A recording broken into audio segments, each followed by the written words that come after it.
A primavera está a chegar e com ela novos ritmos de leitura.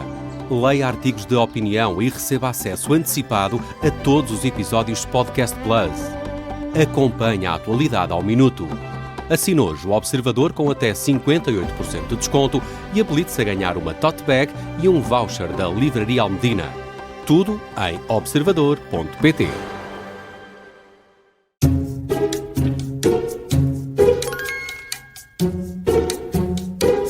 Começa agora a Comissão de Inquérito das Manhãs 360. Hoje é nosso convidado o bastonário da Ordem dos Advogados, João Massano. Bom dia, bem-vindo. Muito obrigada por ter aceitado o nosso convite. Bom dia. São 5 perguntas, cada resposta certa 5 pontos. Se pedir a nossa ajuda, portanto, tem escolha múltipla e acertar, recebe 2 pontos. E não vale responder, que só responde na presença do seu advogado. Dava jeito. Vamos começar por uma tão fácil. Quando concluiu a sua licenciatura na Faculdade de Direito da Universidade de Lisboa, em 1994... Já lá vão uns aninhos, não é? Bastante. Quem era o bastonário da Ordem dos Advogados? Eu sei que é fácil, digo eu que era. Serra Lopes? Não. 94. A seguir, 94. 94, isso parece mais difícil. Serra Lopes foi até 92. Até 92 foi ao lado. Portanto, foi mesmo a seguir. Quer ajuda? Quer ajuda? Castro Caldas? Só podia ser um ou outro. Andava ali na dúvida. Mas foram os 5 pontos na mesma, porque não teve a nossa ajuda. António José Seguro falava ontem, no discurso da tomada de posse, de uma justiça mais célere. Casos como a Operação Marquês, que hoje volta a ser notícia, não colocam em causa a sua classe, a dos advogados? Eu diria que não colocam em causa a minha classe, colocam em causa o próprio sistema. Aliás, se há coisa que eu penso que esta ordem tem feito ultimamente é tentar encontrar soluções em vários campos na área da justiça. Se de antes poderíamos ser acusados de corporativos, eu creio que neste momento não podemos. Pelo contrário, eu apresentei enquanto bastonário uma solução. Essa solução é uma solução que é seguida e até defendida pela magistratura, pela PGR, portanto, eu diria que é uma solução. Está a falar na solução? Na solução da lista de suplentes. Exato. Ou seja, o que nós estamos em causa neste momento é, como eu sempre disse, nós temos que conseguir um equilíbrio entre as garantias de defesa, ou seja, não ter uma defesa de papel que não serve ninguém, e, no fundo, chegar ao fim de um julgamento, que é isso que se quer. E esse equilíbrio, na minha opinião, é ter um corpo de advogados nos megaprocessos, não só na Marquês, mas noutros, porque há mais, em que haja pessoas, advogados, que possam substituir e que possam conhecer o processo e entrar a defender os arguidos em qualquer altura. Mas aqui há a questão das manobras dilatórias. Podemos estar a assistir a um aproveitamento por parte dos advogados nesta estratégia para a prescrição? Assim, eu tenho dificuldades em chamar manobras dilatórias ao que quer que seja, porque se está previsto legalmente, eu tenho dificuldade em considerar não é uma manobra. Como é óbvio, das duas uma. Ou se acaba com algumas situações e se afasta essas situações dos processos e da possibilidade de serem utilizados nos processos, e aí não é manobra, se forem utilizadas é dilatório porque não está previsto, até é ilegal, ou então se está previsto na lei é uma faculdade que é concedida. Mas pode haver abuso no recurso a essas faculdades. Houver um limite, claro não é? Claro que sim, mas repare, a questão que eu coloco é, não há outra forma de resolver o problema. E podemos ir para um tema que é muito querido de muita gente, que é, vamos multar os advogados, que esses tipos é que são os vigaristas e agora estes é que estão aqui a criar problemas. A questão que eu coloco é, as multas resolveriam alguma coisa no processo Marquês? Não. Pelo contrário. Seriam alegremente pagas, porque a questão não é o dinheiro. A questão é chegar ao fim do processo. E é isto que tem que ser... As pessoas têm que perceber, num processo Marquês, o maior problema é chegar ao fim.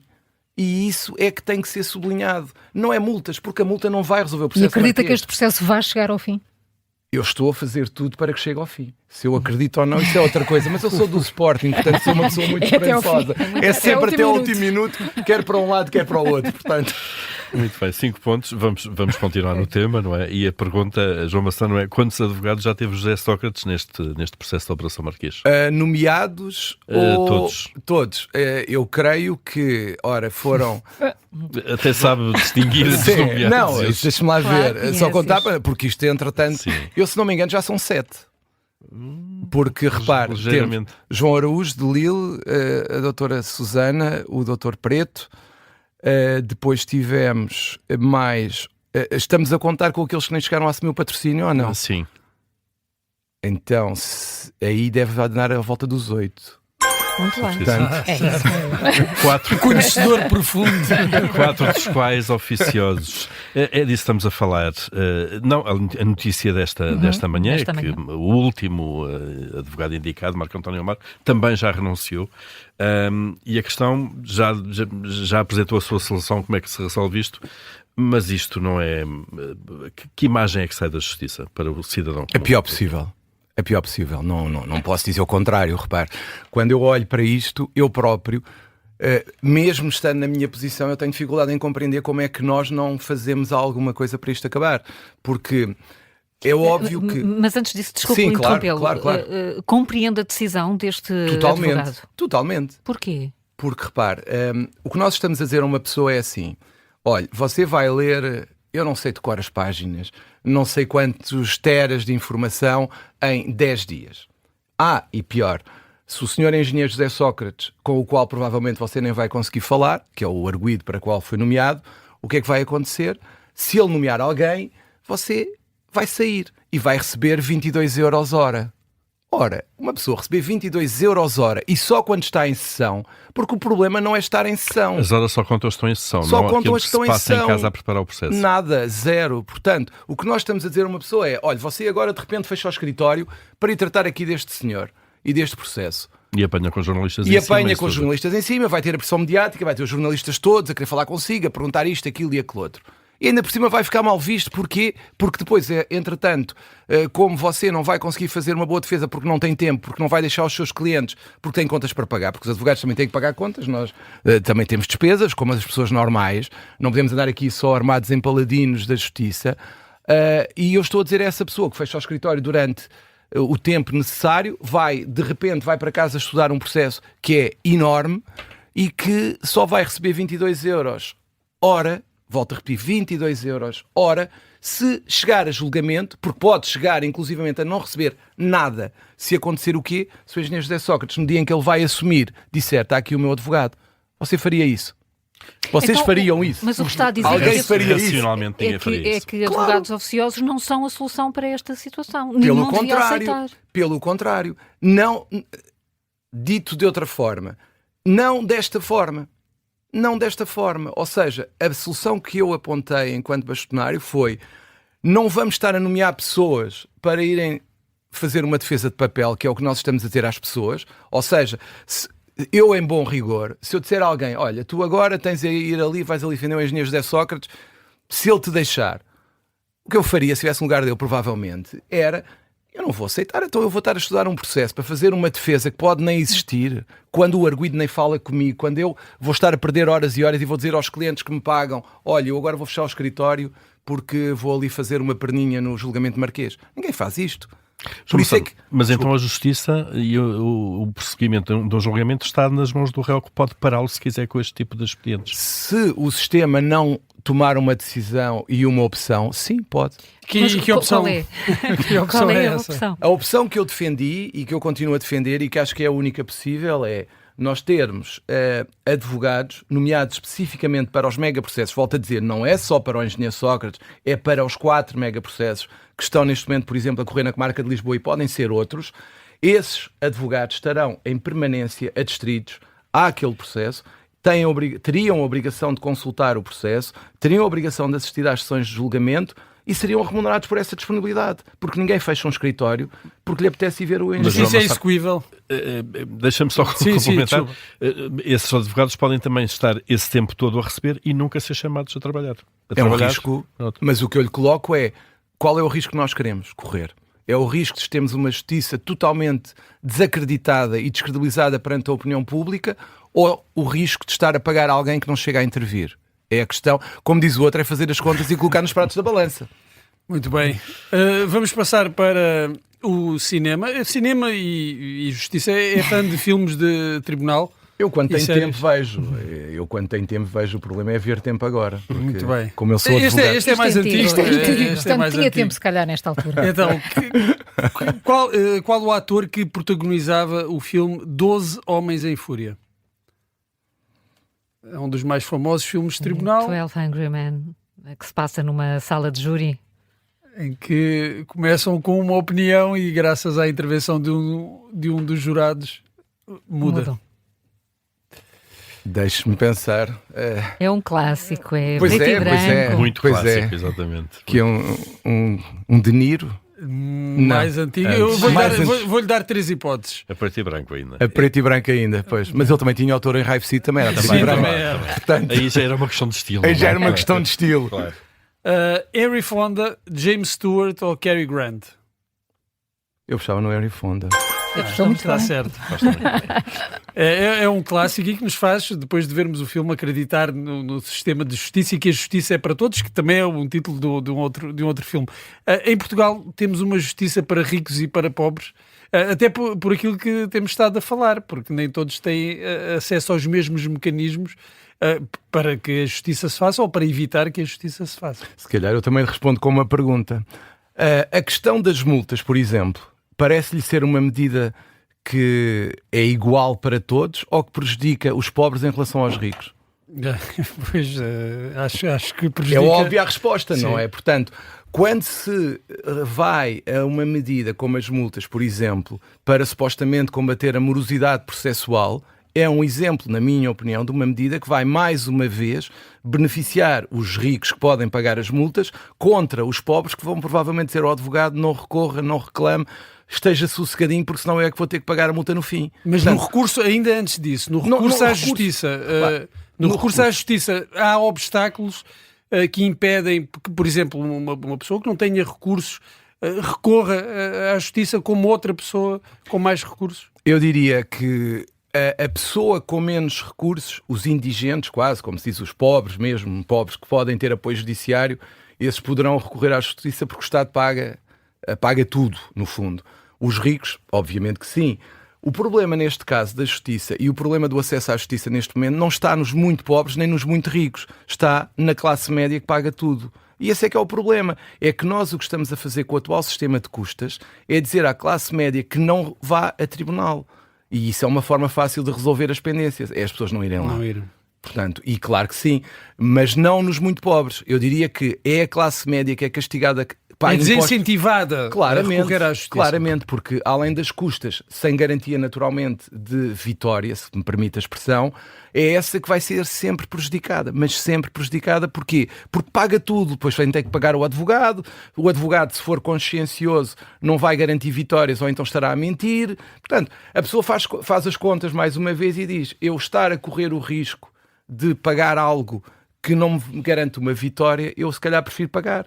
E isso é uma coisa que se vê, por exemplo, nas questões das dívidas fiscais, em que a pessoa, por exemplo, entre recorrer de uma dívida fiscal que até pode nem existir, ou pagar a dívida fiscal, entre pagar a dívida fiscal ou pagar a um advogado, pagar custas, pagar tudo sem garantia de, se calhar prefere pagar uma dívida que não tem. Bem, Isso mas é, isso não é falta, justiça. isso é falta de confiança no sistema. Não é falta de confiança nos... Eu diria ao contrário, eu diria que o sistema está preparado para a pessoa não ir a tribunal. Porque eu pergunto-lhe, não sei se sabem, mas uma dívida fiscal, por exemplo, para impugnar e não termos uma execução fiscal, temos que pagar a dívida mais 25% de caução. Ora, é mais caro só isto do que pagar a própria dívida que pode nem se ter. Ora, isto é obviamente que desincentiva as pessoas de recorrer aos tribunais. É só um exemplo, que é o mais fácil toda a gente perceber. Sim. João Massano, vamos mudar de assunto.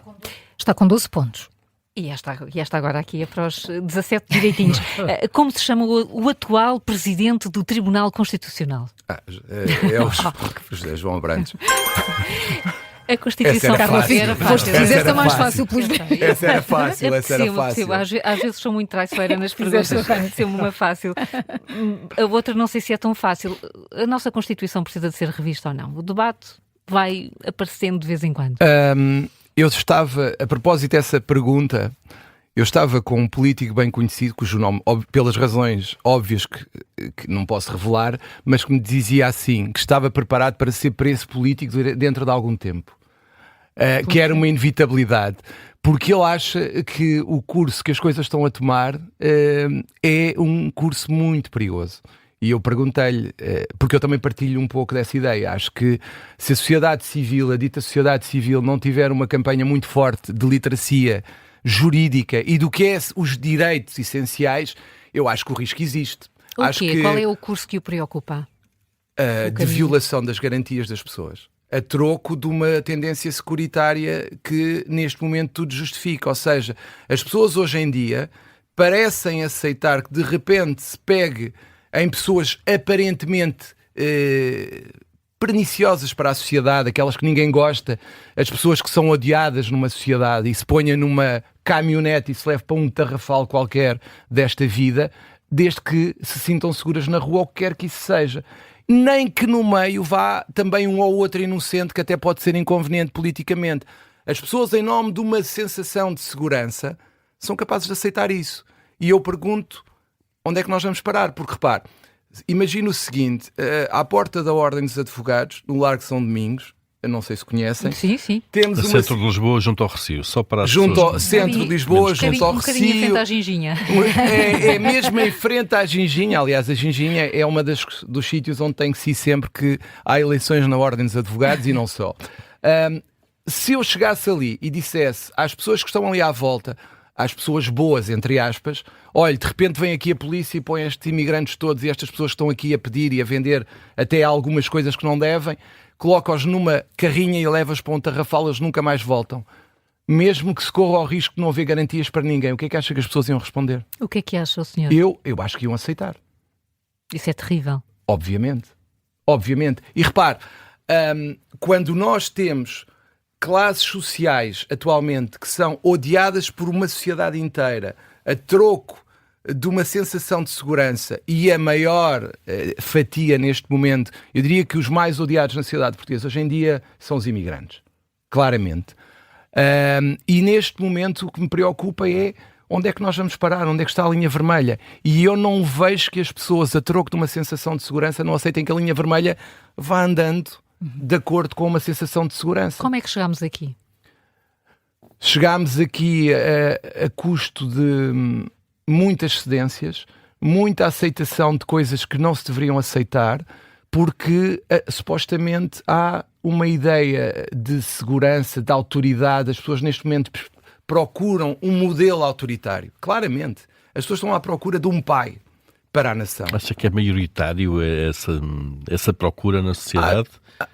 Acho que não. Acho que ainda não é maioritário, mas acho que a tendência, se nada for feito, poderá ser no sentido de lá chegar. Porque... Mas de onde é que vem esse sentimento de insegurança? Tem a ver com condições objetivas, materiais, económicas? Por exemplo, o facto de as atuais gerações não terem a esperança de vir a viver melhor do que as gerações anteriores? Eu acho que é um pouco uma mistura disso tudo. Aliás, nós temos vários fatores que contribuem para isso. Um deles, por exemplo, é a demonização que se está a fazer neste momento da igualdade de género, que é, aliás, comprovada pela Polícia Judiciária nas suas estatísticas, que contribuiu para um aumento da violência contra as mulheres.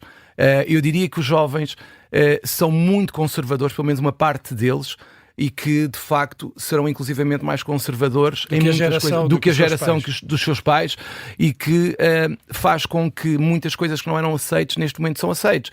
Isso é um dos fatores. O outro fator é o facto de se pegar num exemplo mau e se fazer uma generalização, como se faz sempre, e de transformar uma percepção numa realidade. E as pessoas acharem mesmo que nós estamos a viver um mundo muito perigoso. Eu não estou a dizer que o mundo não é perigoso. Atenção, não é isso que eu estou a dizer. Mas acha que há um impolar? Acho que há um impolar com base numa desinformação, porque, repare, as pessoas são capazes de pegar num título de jornal que muitas vezes não tem nada a ver com a própria notícia que lá está dentro, mas como não leem a notícia porque não têm paciência, não querem, não vou discutir sequer porquê, e partem do título para generalizar coisas. É como, por exemplo, eu vejo um advogado que engana um cliente, todos os advogados são vigaristas. Eu vejo um imigrante que rouba alguém, todos os advogados são ladrões. Todos os imigrantes são ladrões. Perdão, desculpe. Desculpa. Todos os imigrantes. Nós sabemos que já em relação aos advogados é verdade. A nossa classe tem um problema de imagem, que é isso que nós estamos a tentar combater. E assim como outras categorias na nossa sociedade. E é isso que me preocupa. É como é que as pessoas não conseguem perceber que muitas das vezes um título é feito de uma forma a chamar a atenção, obviamente, mesmo que não corresponda à própria notícia que está em baixo. É a questão da literacia mediática também. Totalmente.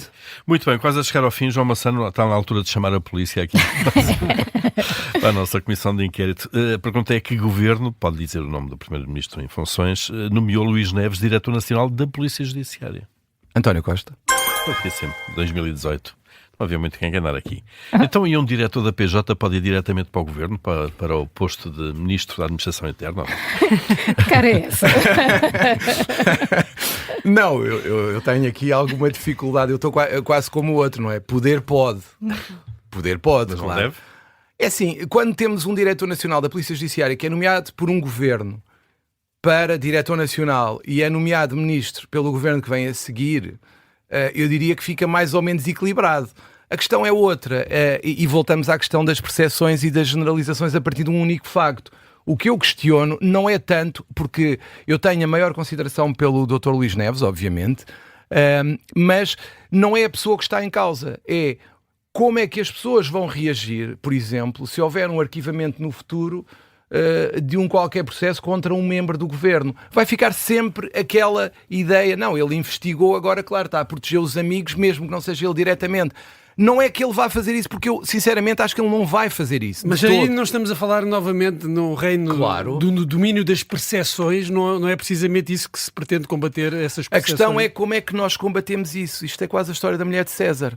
E esse é que é o grande problema, é qual é a comunicação que se deve fazer para não colocar em causa. Até porque também temos de ter outra coisa, quem vai nomear o futuro diretor nacional é também o governo. Portanto, isto é um bocadinho a pescadinha de rabo na boca, mas nós sabemos perfeitamente que os discursos populistas o que vão dizer é, não, isto acabou porque foi, olha, é o Mike, lá está, o Ministro da Administração Interna que está lá agora e então e a solução seria não nomear uma pessoa que está na direção nacional Eu da também Polícia tenho Judiciária. dificuldade em dizer isso, porque, sinceramente, eu acho que o Dr. Luís Neves é uma excelente escolha. Agora, eu acho injusto que ele possa ter essa marca em cima, obviamente. Acho injusto. Agora, eu sei como é que as pessoas são e também sabe. Como bom advogado, João Maçã, não consegue olhar para os dois lados.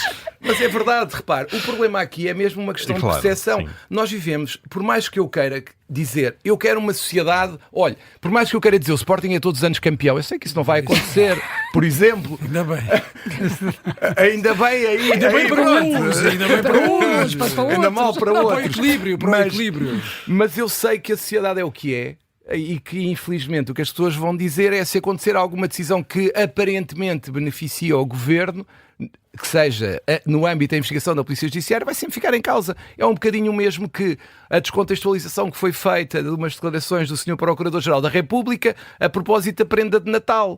De repente, a prenda de Natal era a prenda de Natal para o Primeiro-Ministro, quando o que ele tinha dito era isto era uma boa prenda de Natal para a Procuradoria ter isto resolvido. Claro. Mas como foi descontextualizado e como nós sabemos que a partir do momento em que descontextualiza não interessa o que é que aquilo queria realmente dizer, e essa é a dificuldade de quem está na situação de prestar declarações públicas muitas das vezes. É tirarem do contexto o que é dito e depois apagar, entre aspas, a imagem que se criou, não se consegue. E por isso é que eu volto atrás e digo, se calhar a questão das percepções tem que ser combatida, mas tem que ser combatida com algum tato. E por isso é que vocês são tão importantes e a comunicação neste momento é fundamental e para a justiça mais do que nunca. Mas não disse aqui nada que o incrimine, creio, durante esta comissão de Vamos inquérito. lá Uma comissão de inquérito tranquila. 22 pontos. Foi muito bom tê-lo connosco. Muito obrigada, João Muito Maçã, obrigado. pelo convite. Muito Obrigada. obrigado.